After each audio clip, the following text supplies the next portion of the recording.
Officer Wilson, who is the Dallas Fire Marshal, is going to give us a background on how to apply for temporary assembly permits.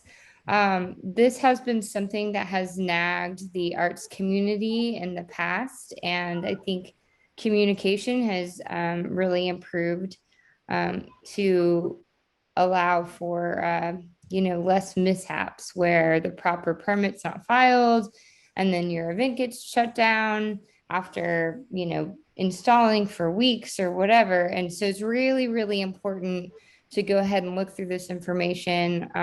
And on my end, I will say that Officer Wilson is really hands-on and communicative. So there's really no reason to reach out when you have a question, and make sure you have all your stuff and paperwork and everything done right, so that that's not something you have to worry about when you're hosting an art show or any kind of associated event with your art programming. So from there, I'll go ahead and pass the screen to you, Officer Wilson, and let you tell us about temporary assembly permits.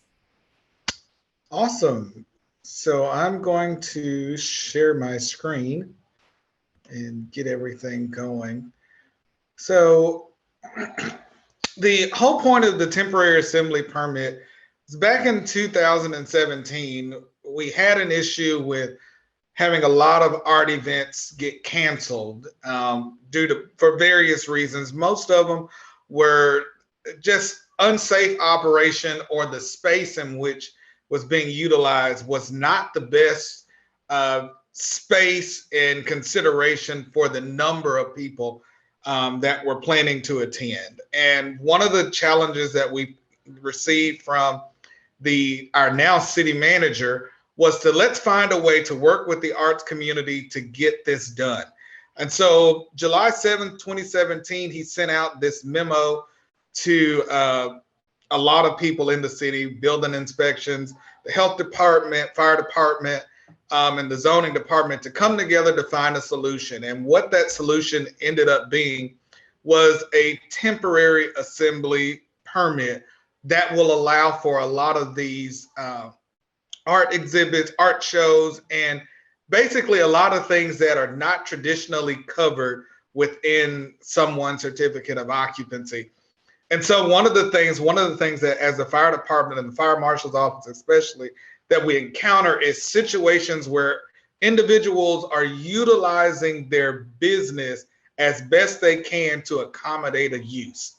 And particularly within the wedding business and the art business, those businesses tend to be the ones that try to stretch every bit of real estate they have and do the multi-purpose opportunities with that. And so one of the things that we do is try to work with businesses, work with artists, work with art installation locations to see what we can do to help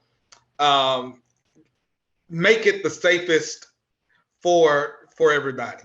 So what the temporary assembly permit is just a policy and a procedure that we have developed as the fire marshal's office to provide clarity and uniformity to temporarily allowing a location to gather 50 or more people for a civic, social, or recreational, or even in some instances, religious functions where that occupancy is not already approved as an assembly space.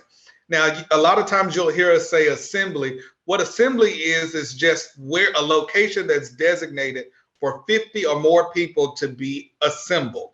And so a lot of times people use business offices, warehouses, stores, and they want to do an assembly purpose. But in the eyesight of the code, that's not always specifically allowed. And so what the temporary assembly permit does is allows us to use what the code says, the building code, the fire code, and other city codes, what those codes say about assemblies, and try to lay it over the current space and see what we can do to see if we can allow that particular event. And so one of the things that we always begin to say is utilizing this indemnification clause, where the city basically says we're providing our oversight to look at some of these things, to evaluate them, but the city is not so much liable if things go haywire, or if people misrepresent what the event is, or things like that that are beyond our control of applying the codes and standards to the particular event. So when we look at a temporary assembly permit, there's 4 steps that we go through. The first step is that we look at is the zoning. We always want to make sure that when we are allowing an event, that we are not overriding the particular zoning in that area. For example, if you have a location where the zoning outright does not allow that particular use at all, what we do not want is through this process to override the zoning. The second thing that we look at is the building safe? What are the conditions of the building to make it sufficient for exiting if there was an emergency? Is the condition of the floors sufficient for the impact of the people that will be in the space? And a lot of those particular instances. The next thing we're looking at is in instances where there may be food served or sold, or alcohol consumed or sold. Are we making sure that everybody has necessary permits? Are the licenses there, so that we are making sure that people are safe when they're consuming whatever these products may be at the event? And finally, looking at the building holistically from a fire code standpoint to make sure that we're doing everything that we can to make sure that things are in place to keep people safe while they are at the event. I know a lot of this is really, really small on your screen, but I will go through it. And I just wanted to show you kind of a big picture of what this looks like, of some of the things that we take into consideration when we're giving an approval for a temporary assembly permit. One of the biggest things that we also include is we want to make sure that not only the building is safe, but we want to make sure that whatever patrons are coming are safe.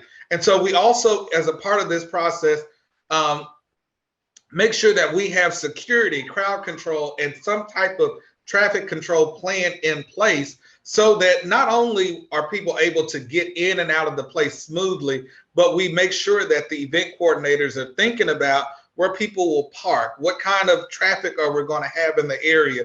Do we need to shut off streets? Do we need to do anything like that, so that we can ensure that the crowd experiences a great time when they come for the event? And so some of the things that we do is set a minimum of number of police officers that or security that has to be on site if alcoholic beverages are served and sold and things like that, so that we can make sure that not only we're allowing people to have a good time, but we want to make sure that they're safe as well. One of the things, and I'll make all of these documents available to the Cedars Union so that they can disperse this information to whomever wants it. But the process for applying for a temporary assembly permit is relatively simple. The biggest thing that I will tell you is make sure you apply in advance.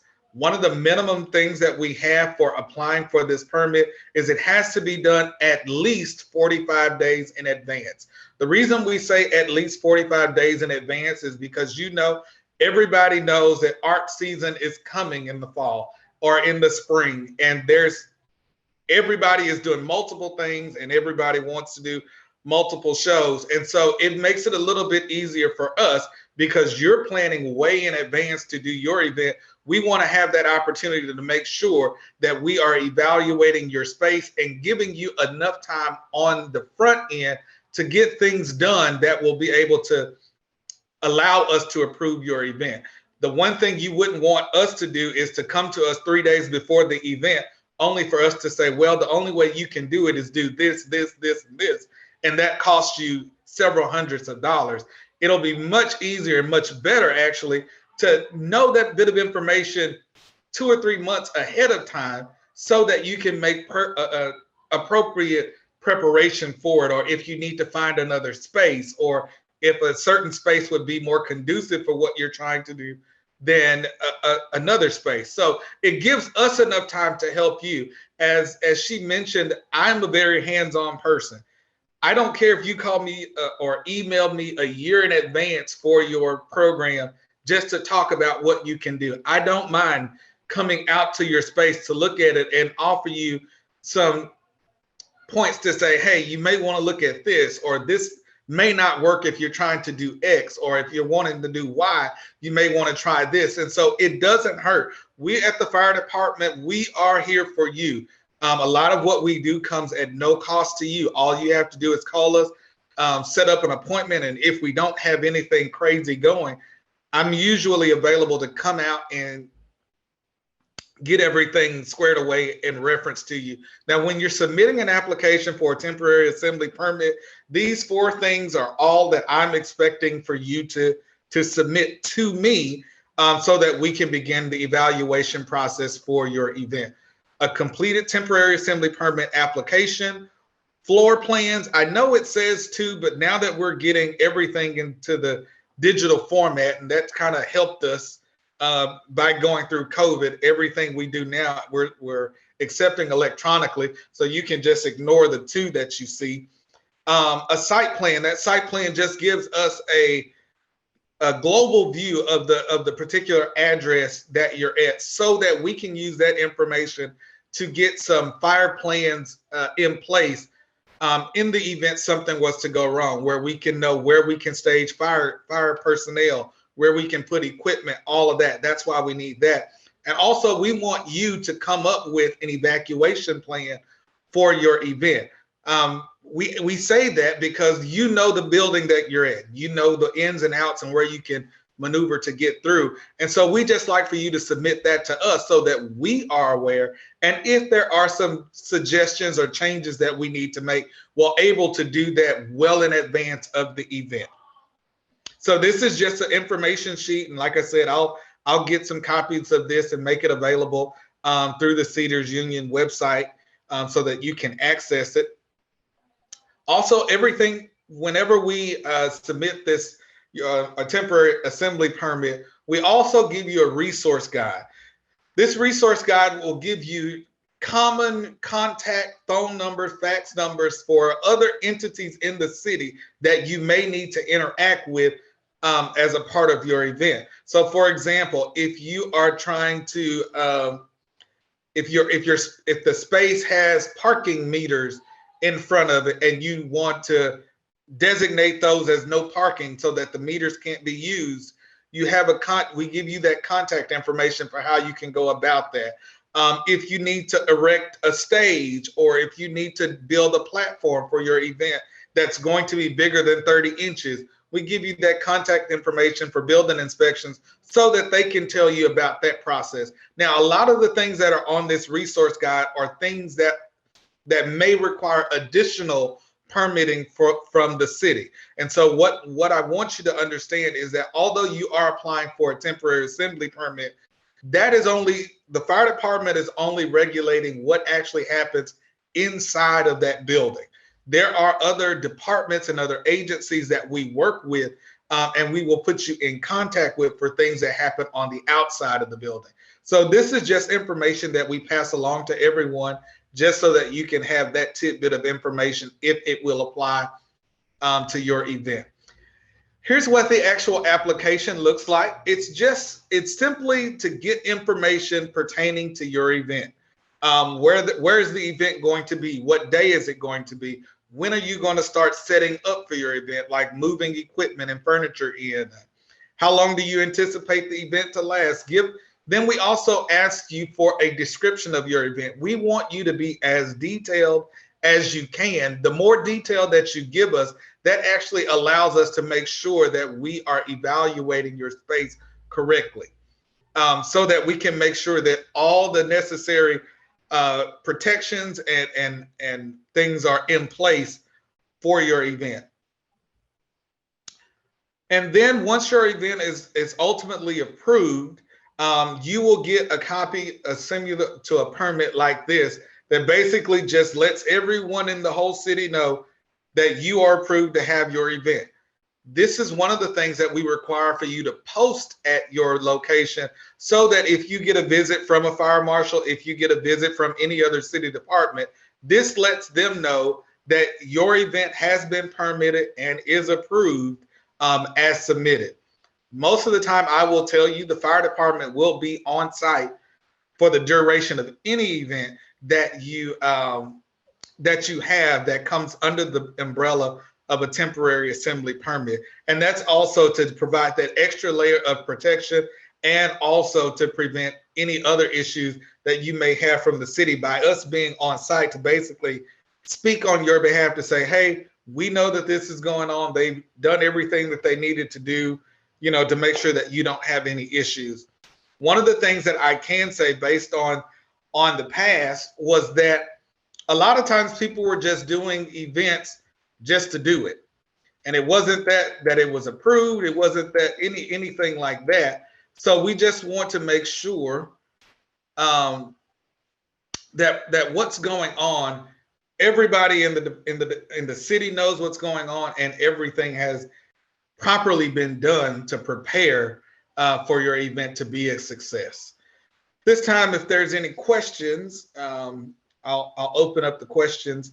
And I forgot to put a slide on there with my contact information. So I will give you my phone number, and I will give you my email, and I'll try to put it in the chat real quick. But I can be reached at any time via